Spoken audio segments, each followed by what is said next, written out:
Hi అందరికీ, మీరు ఎప్పుడైనా కోకోనట్ జ్యూస్ ట్రై చేశారా? చేయకపోతే డెఫినెట్గా నెక్స్ట్ టైం జ్యూస్ తెచ్చుకున్నప్పుడు ట్రై చేయండి. అండ్ ఎలా అని ఒక డౌట్ వస్తుంది, దాంట్లోకి ఎన్ని ఇంగ్రీడియంట్స్ కావాలని.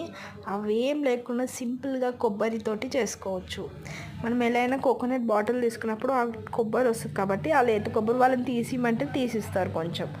అండ్ దాన్ని తెచ్చి బాగా పీసెస్ కట్ చేసుకొని మనకి ఎంత షుగర్ కావాలో అంత యాడ్ చేసుకోవచ్చు. నేనైతే కొంచెం ఎక్కువ షుగర్ వేసాను, అందుకే నాకు ఇంత కోల్డ్ అయింది.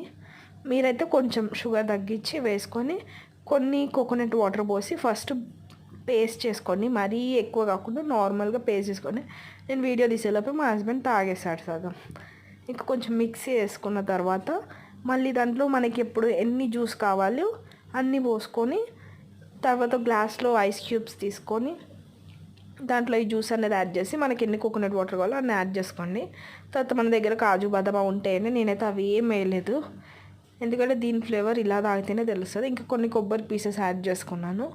కొంచెం సబ్జా సీడ్స్ ఉన్నాయి నా దగ్గర నానబెట్టినవి, అదొక స్పూన్ యాడ్ చేశాను. ఇవన్నీ ఆప్షనల్, లేదా ఒట్టి కొబ్బరితోటే చేసుకోవచ్చు. ఇవన్నీ వేయకపోయినా ఏం కాదు, చాలా బాగుంటుంది. అండ్ ఇలానే మనకు మిక్సీ చేసుకున్న అదంతా యాడ్ చేసి ఆ మిక్సీ దాంట్లో కొంచెం వాటర్ వేసి మళ్ళీ దాంట్లో వేసాను. ఈ నార్మల్ వాటర్ కాదు, కోకోనట్ వాటరే. బాగా మిక్స్ చేసుకుంటే సమ్మర్ డ్రింక్ ఈజ్ రెడీ. మీరు కూడా డెఫినెట్గా ఇలా ట్రై చేయండి ఒక్కసారి, చాలా బాగుంటుంది. కోకోనట్ అది ఎలా అయినా మనకు వస్తుంది కొబ్బరి కాబట్టి ఇలా ఒకసారి ట్రై చేస్తే బాగుంటుంది. Thank you all for watching.